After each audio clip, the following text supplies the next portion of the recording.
Round 1. Primero empezaremos hablando de su diferencia al momento de contraerse. En el músculo esquelético, pues básicamente hay una placa neuromuscular altamente especializada, entonces lo que va a hacer es hacer sinapsis directa pues con la fibra muscular, y ella al tener contacto pues va a empezar a liberar aceticolina, pero de forma pues especializada en una zona específica. Entonces eso va a generar una despolarización que pues terminará en una contracción inmediata. Por otro lado, en el músculo liso, el sistema nervioso autónomo va a liberar el neurotransmisor a través de varicosidades, que son dilataciones a lo largo del axón, y pues lo que va a hacer es, como por medio de difusión, llegar a muchísimas células, y por eso necesita expandir el neurotransmisor, y por eso es que pues su contracción no tiene fatiga y pues puede durar durante varias horas. Round 2. Si hablamos de dónde están los sarcómeros, en el músculo esquelético vamos a encontrar que la miosina y la actina están perfectamente alineados en el sarcómero, y pues están delimitados por las líneas Z, y esto lo que hace es darle ese aspecto como de rayitas.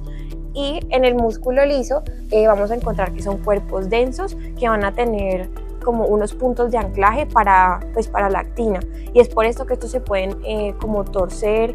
Y round 3, ambos tienen una forma de coordinar la contracción totalmente diferente. En el músculo esquelético se hace desde los túbulos transversos o túbulos T, y pues esto lo que van a hacer es coordinar el potencial de acción para que pues llegue al interior de la fibra. Mientras que en el músculo liso vamos a encontrar que pues tiene caveolas. Estos son invaginaciones de la membrana plasmática, y pues ellas se van a encargar de hacer reguladores y pues como que llamar al calcio para que esté todo más juntito, y pues después hacer la liberación, y pues por medio de eso se maneja la contracción. Round 4, la contracción en múltiples direcciones. En el músculo esquelético vamos a encontrar que están los filamentos longitudinales pues totalmente alineados, entonces lo que va a hacer es que el músculo se acorte en una sola dirección, mientras en el músculo liso los filamentos tanto de actina como miosina están organizados en una red tridimensional oblicua, y esto lo que va a hacer es que se conecte a los cuerpos densos intracelulares de la membrana, y esto lo que me va a permitir es que pues la contracción se acorte, se estreche y se pueda torsionar pues sin sufrir algún daño. Hasta ahora vimos la arquitectura de los dos tipos de músculo, pero la diferencia es mucho más profunda en su estructura y su mecanismo bioquímico. Round 5. La liberación de calcio y las fuentes de calcio son distintas en ambos tipos de músculo. En el músculo esquelético, el calcio es principalmente almacenado y secretado por la misma estructura que es el retículo sarcoplásmico, mientras que en el músculo liso hay dos tipos de liberación.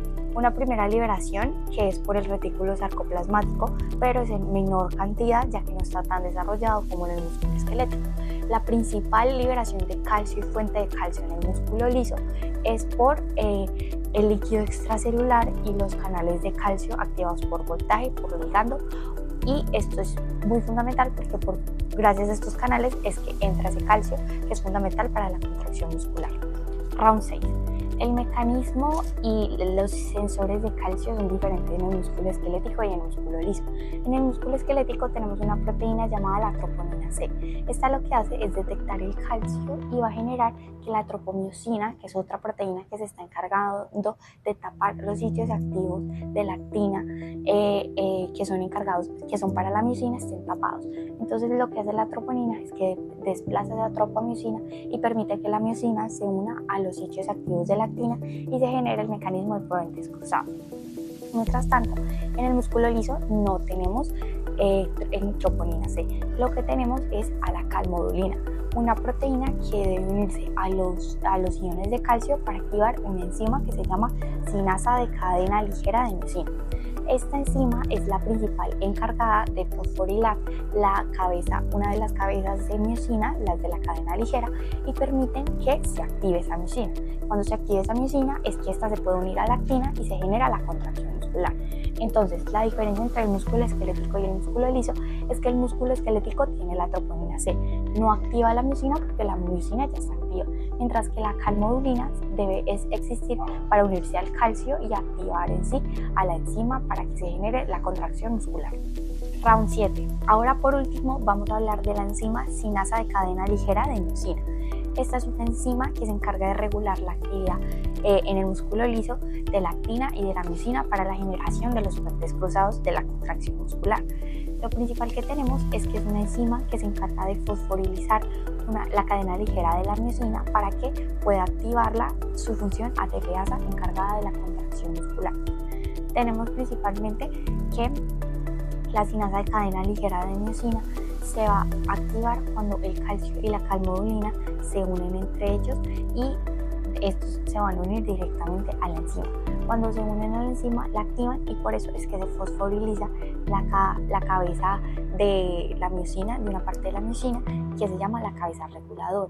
Así la activa y esta permite interactuar directamente con la actina y generar el puente cruzado.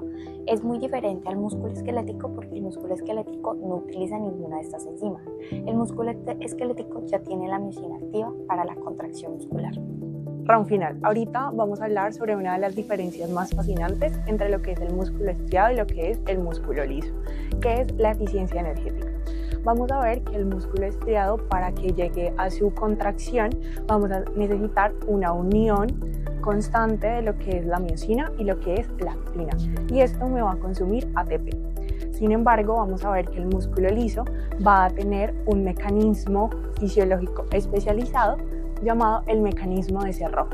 ¿Qué significa esto?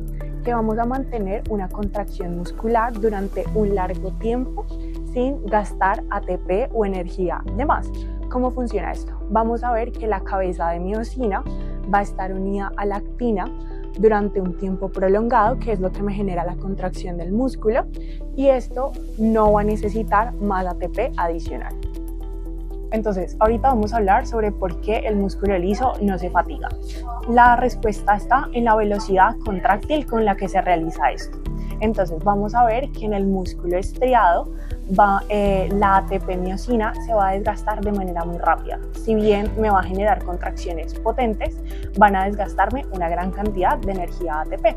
Sin embargo, vamos a ver que en el músculo liso ocurre algo diferente, y es que esta ATP miosina se me va a degradar a veces más lento que como ocurre en el estriado. Entonces voy a mantener contracciones durante un largo periodo de tiempo sin que yo necesite muchísima energía y el músculo se fatigue. Recapitulemos un poquito. El músculo estriado va a preferir un metabolismo anaeróbico en donde necesito muchísima energía ATP y en donde me va a generar la producción de ácido láctico y por ende la fatiga del músculo. Pero en el músculo liso, al ser un proceso muchísimo más lento donde el ATP se va a gastar de manera paulatina, entonces no va a haber una fatiga muscular. Ahora vamos a comparar lo que es el músculo liso y lo que es el músculo cardíaco.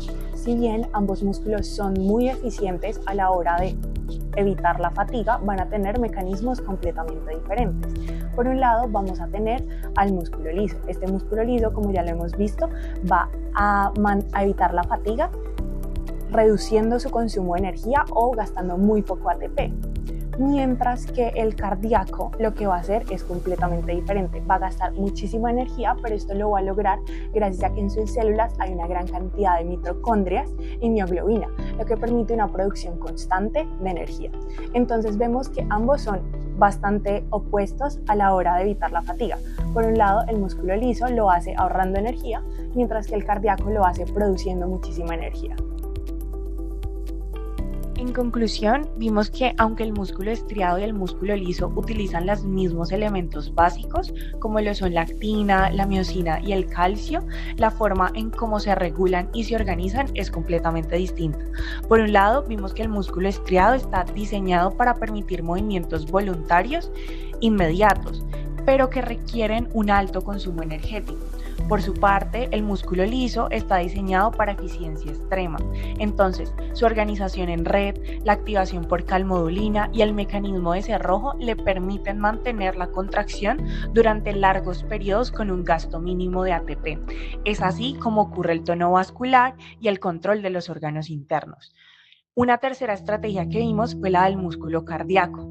Este no ahorra energía como el músculo liso, sino que produce energía constantemente